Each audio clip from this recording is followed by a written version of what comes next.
Buenos días, mi nombre es Fabiana Mena, soy antropóloga, magíster en género y política pública y soy presidente de la Fundación Gran Chaco y eh, gerente del proyecto Nano Mujeres Conectadas, que es la iniciativa que queremos compartir hoy con ustedes.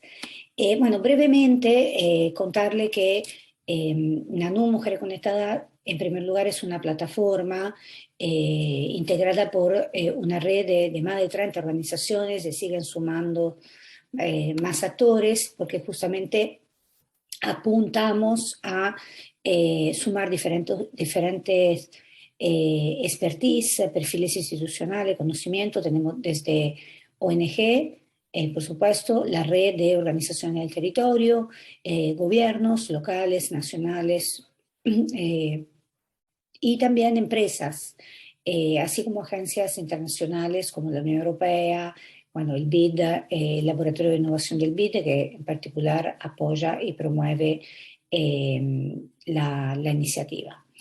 Nanu Mujeres Conectadas apunta a, digamos, aborda la problemática del aislamiento y de la vulnerabilidad frente al cambio climático de las comunidades aisladas del Gran Chaco y tiene como objetivo resolverlo a través del acceso a la conectividad con sentido, le decimos nosotros, porque además de lograr instalar empresas de servicio de conectividad, también fortalece, tiene como objetivo fortalecer la capacidad de las organizaciones de base de gestionar ese servicio y de gestión y de administración de las distintas herramientas de distintas herramientas digitales ya existentes o nuevas herramientas que se desarrollan con socios estratégicos para poder innovar en los sistemas, digamos, no solo productivos, sino en los territorios, digamos, del Gran Chaco americano. El proyecto se implementa en Argentina, en Bolivia, en Paraguay, en la región del Gran Chaco americano justamente,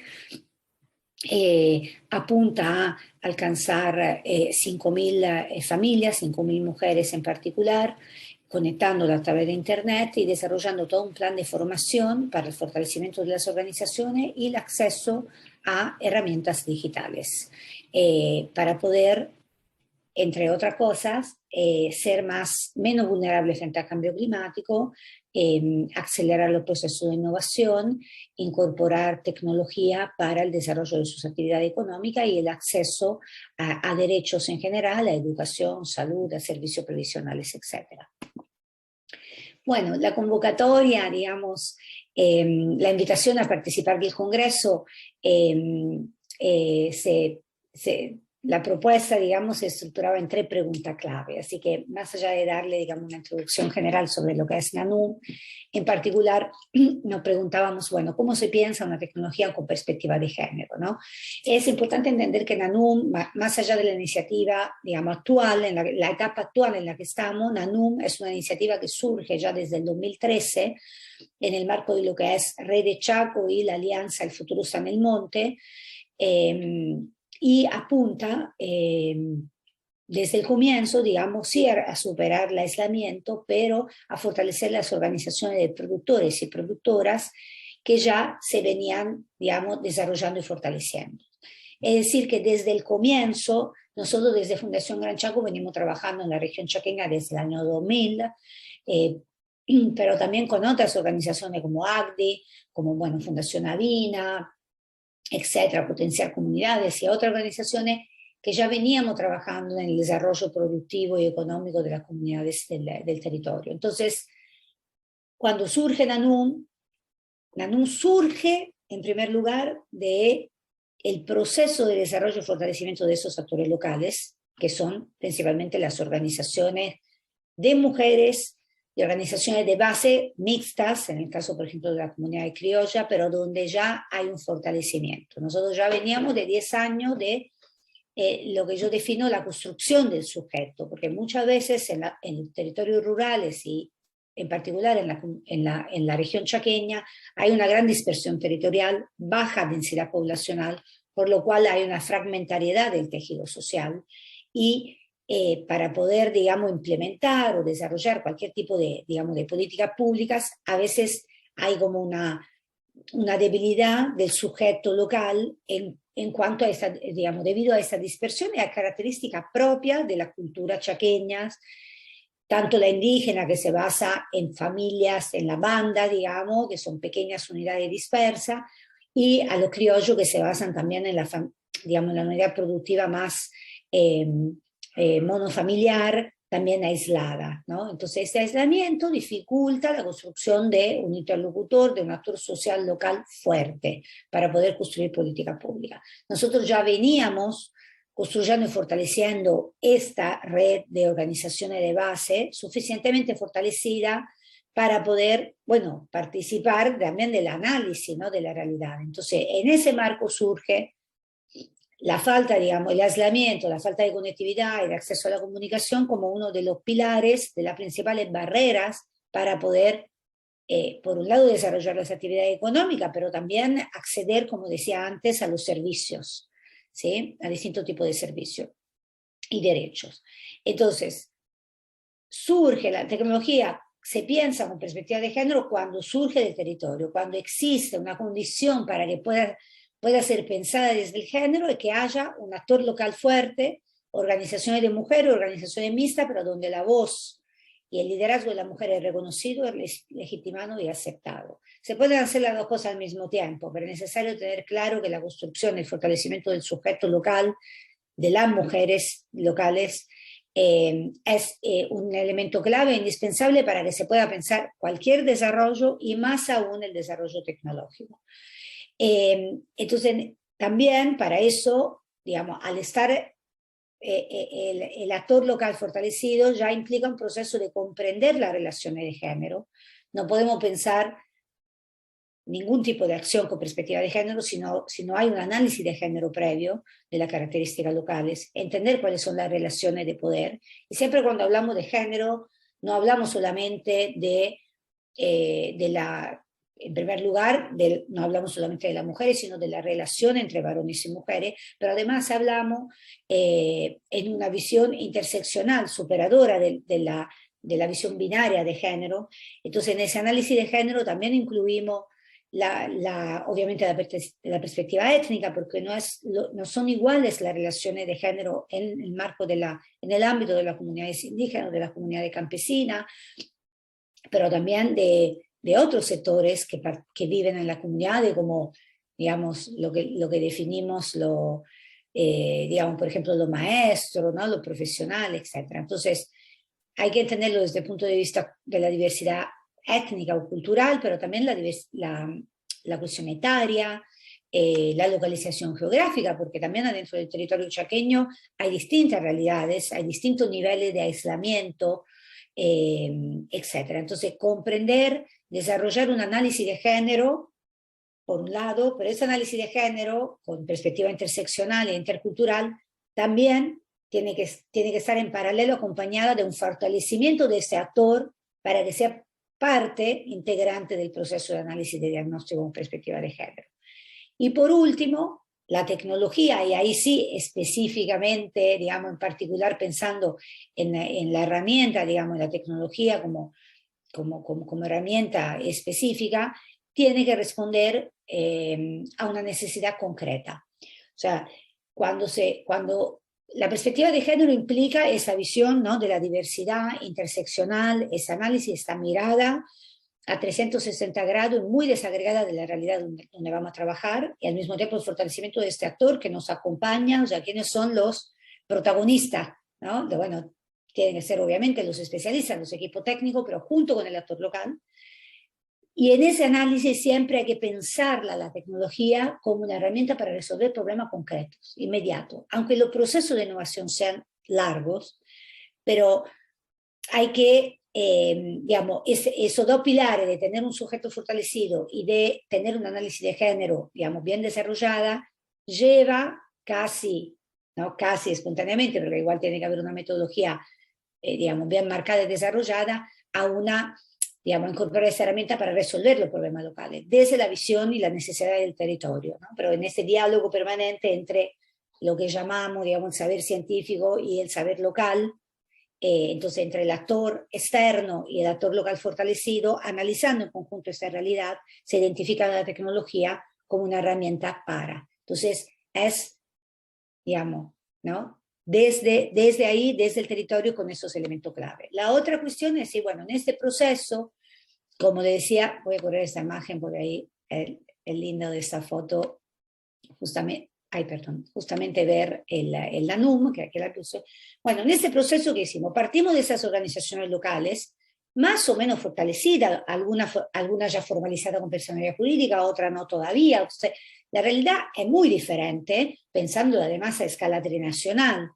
Eh, pero, de todas formas, el objetivo es, bueno, fortalecer a las organizaciones en todo lo que es hasta personalidad jurídica, marco legal, capacidad de liderazgo, capacidad de administración, de gestión, a través de la tecnología, a través de la incorporación de, por ejemplo, correo electrónico, email, uso del Google Drive, son todo elementos, por ejemplo, algunos NANUM, algunas organizaciones usan el NANUM para, por ejemplo, mapear la situación de la tierra y demandar, bueno, la titularización, ¿no?, de la propiedad, o la lucha por el acceso al agua, entonces mapear las necesidades de agua para presentar al Plan Nacional de Agua una propuesta, ¿no?, concertada y desde la misma organización. Entonces, el acceso a la conectividad y a la capacitación, la apropiación estratégica de la TIC por parte de las organizaciones locales es clave para poder, digamos, para el acceso a derechos, ¿no?, y para poder acceder a distintos tipos de oportunidades.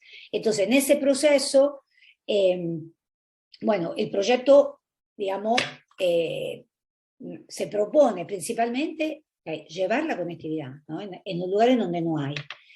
Entonces, llevar la conectividad implica, digamos, instalar una empresa en el marco de esas organizaciones locales. Son las mismas organizaciones que forman a jóvenes que aprenden a instalar las antenas, subirse a las antenas, la medida de seguridad, a configurar los equipos, los modem, y al mismo tiempo a cobrar el servicio, y por otro lado a formar y a capacitar toda la comunidad, la persona interesada en usar todas esas herramientas, ¿no?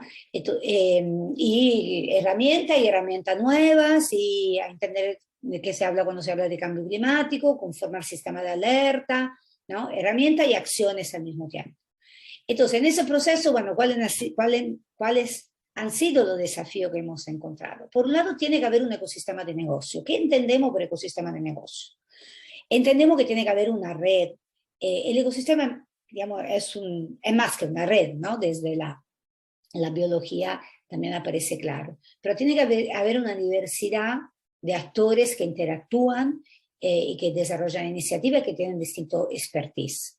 En ese caso, en particular, por ejemplo, nosotros trabajamos, por eso la construcción de la red, y la primera slide que le pasé con esta diversidad de actores para nosotros es clave, y hasta es un objetivo mismo de NANUM, fortalecer este ecosistema, ¿sí? Porque sin eso, así como sin el actor local fortalecido, pero sin el ecosistema que lo integra, que lo contiene, que genera oportunidades,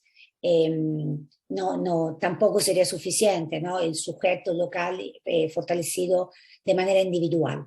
¿Okay? Entonces, en el caso de conectividad, por ejemplo, bueno, los entes internacionales como ITU, el ENACOM en la Argentina y los entes de telecomunicaciones nacionales en los otros países, empresas como, por ejemplo, Rural, que son empresas sociales de conectividad que ya tienen la licencia de conectividad y que se asocian con la organización local, haciendo junto, transfiriendo el conocimiento y al mismo tiempo desarrollando el servicio de conectividad.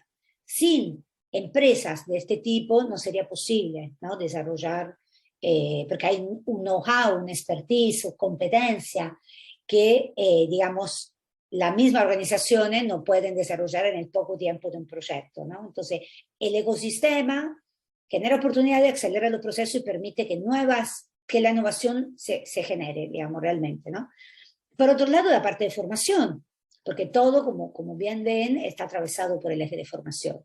Entonces ahí también otros especialistas, Flaxo, Chiconet, y otros, que ahora en ese momento por ahí no me acuerdo, que junto con el conocimiento, por ejemplo, que ya desde Fundación Gran Chaco venimos desarrollando hace años de una estrategia de formación basada en competencia, con perspectiva intercultural, bilingüe y de género, pero también incorporando tecnología, profesionalizando, certificando. Entonces, es, digamos, el desafío en esos años, cuando nosotros empezamos, por ejemplo, con las primeras capacitaciones, tuvimos que formar los profesores de informática locales para que adquieran otra metodología, para que trabajen por competencia y instalen capacidades en público o en personas diferentes, desde, por ejemplo, mujeres adultas semianalfabetas que no podían, digamos, acercarse a la tecnología a través de Word, por ejemplo, ¿no? Sino a través, por ejemplo, de la exploración de Internet o de un video o de YouTube, ¿no? Entonces, repensar y generar un nuevo paradigma de formación orientado a, bueno, a competencias y desde, digamos, no solo las visiones, sino los saberes y las habilidades ya existentes en esas comunidades. Y este paradigma de formación que se basa, sí, en habilidades duras, pero también y sobre todo en blandas, ¿no? Y bueno, entonces ha sido un desafío porque no contábamos con los técnicos y las técnicas suficientemente formadas. Entonces fueron aciertos, errores, por ejemplo, los primeros cursos y las capacitaciones muy largas, entonces poder retener, ¿no? Teníamos, en un momento nos encontrábamos con el mismo problema de las escuelas, de la deserción escolar o de la retención de los alumnos. Entonces, por un lado, tener una oferta, digamos, en ese ecosistema de especialistas, ¿no? De alto nivel. Por otro lado, en esa construcción de nueva competencia, donde la tecnología dinamiza, convoca, seguramente, pero también pensar nuevas formas, ¿no? Y sobre todo, por lo que decía antes, que respondan al problema concreto. Entonces, no digo una suerte de bootcamps, pero sí pensar, ¿no? Capacitaciones a veces muy puntuales, pero que resuelvan problemas, ¿no? Y no un curso, digamos, teórico, pero aunque sea práctico, abstraído de lo que está pasando realmente, lo que necesitan la comunidad. Es decir, si de repente las organizaciones necesitan, no sé, acceder a una beca para las artesanas o necesitan presentar los papeles para la utilización de la tierra, digamos. Entonces, la formación tiene que ser dirigida a eso y eso es parte de la construcción de ese nuevo paradigma, digamos, de formación. Y bueno, también los actores locales fortalecidos, ¿no? Porque una cosa, como decíamos antes, partir de estas organizaciones de pequeños productores o artesanas o mujeres indígenas que ya venían trabajando, pero la incorporación de la tecnología implica un proceso de innovación. Y además, en ese entorno, digamos, en ese proceso, también la incorporación de la tecnología en ese proceso de innovación también se disputan o se modifican la relación de poder, así como en todo proceso de innovación. Y en ese caso, la tecnología facilitó la visibilización o una mayor participación y hasta, diría, la generación de nuevo liderazgo al interior de las organizaciones por parte de los jóvenes, que a través de la tecnología tenían una mayor facilidad, sin duda, respecto a sus padres y madres en el uso de la distinta herramienta, se van generando nichos y espacios de liderazgo en organizaciones en las cuales antes no lo tenían. Y eso, bueno, por un lado pone a la prueba, ahí sí las habilidades blandas, ¿no? Justamente de liderazgo, de autoestima de los jóvenes. Entonces aparece también un problema de alguna manera, ¿no? O sea, aparece un sujeto, que son los y las jóvenes, que así como tienen su fortaleza, también tienen sus debilidades, ¿no? Entonces el desafío también es como, bueno, generar nuevas acciones específicas para poder ayudarles a que, digamos, puedan aprovechar esa oportunidad de un poco del rediseño de las relaciones de poder para poder fortalecerse. Entonces, formación, repensar la formación, seguir generando redes, seguir fortaleciendo a los sectores locales porque el proceso de innovación cambia. Por ejemplo, el uso mismo de las herramientas, de los equipos informáticos, o sea, el cuidado, la seguridad, o sea, las organizaciones tuvieron que enfrentarse con un montón de problemas que antes no tenían, ¿no? Así que bueno, eso fue un desafío. Ahora, ¿cuáles han sido los aprendizajes? Bueno, seguir fortaleciendo las organizaciones, o sea, no podemos pensar, digamos, la tecnología desde las mujeres sin ese sujeto, con una visión específica para los jóvenes, pero no aislada, ¿sí? La construcción y el fortalecimiento de los actores locales como sujetos de construcción de políticas públicas tiene que ser interseccional, entonces tiene que ser igual, digamos, colectiva. Yo diría interseccional porque no es un colectivo homogéneo, está en esta diversidad de actores, ¿no? En esa construcción del diálogo permanente. Y los jóvenes, digamos, aparecen con mucha fuerza y con mucho desafío para adelante y es importante tenerlo ahí en agenda, ¿no? Formar equipo mixto, uno de los ejes y aprendizaje de este nuevo paradigma de formación de EdTech ha sido seguramente esa diversidad de actores. Necesitamos los tutores y tutoras locales, indígenas, campesinas, que sean integrantes de las mismas comunidades en distintos roles, pero también se necesitan expertise técnico específico. Aquí en esta imagen es un curso, un emprendimiento, primero curso y después emprendimiento que estamos desarrollando en distintas comunidades de justamente reparación y venta de celulares y computadoras. Y por otro lado, seguir consolidando esta red, ¿no? Como decía anteriormente, si no hubiésemos tenido, y van apareciendo nuevos, ¿no? También, ¿no? Entonces, esa abertura a seguir captando oportunidades y a sumar. Y eso es importante también ponerlo como aprendizaje, porque también esa construcción de redes o de ecosistemas no es espontánea ni es exenta de conflictos, requiere tiempo, gestión, recursos humanos y recursos también financieros, porque es, ¿no? Como cualquier ecosistema, cuando entra un agente externo, puede ser rechazado o puede ser integrado, pero este proceso de integración lleva tiempo. Entonces también nos parece que tiene que ser puesto en agenda como, como unas acciones específicas, ¿no? Que tienen además su propia metodología, su propia tecnología, como plataforma, inteligencia artificial, digamos, hay también herramientas digitales cada vez más avanzadas que justamente ¿no? se proponen enfrentar ese desafío y al mismo tiempo visibilizan esa necesidad. Así que bueno, esas son un poco las tres preguntas claves.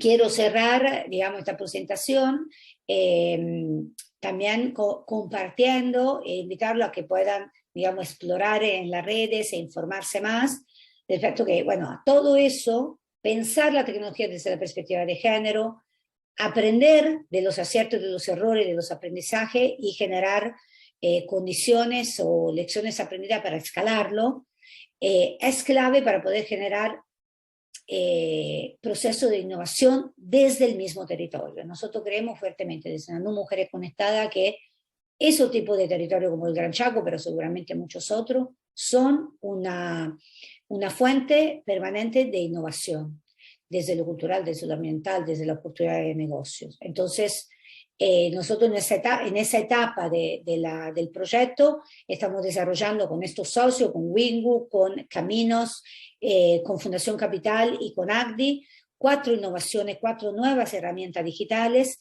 codiseñadas con las comunidades para resolver problemas concretos. Entonces, esas son también las oportunidades que con esa visión de género interseccional y de ecosistema surgen y que seguramente habrá mucho más para seguir escalando. Así que muchas gracias y,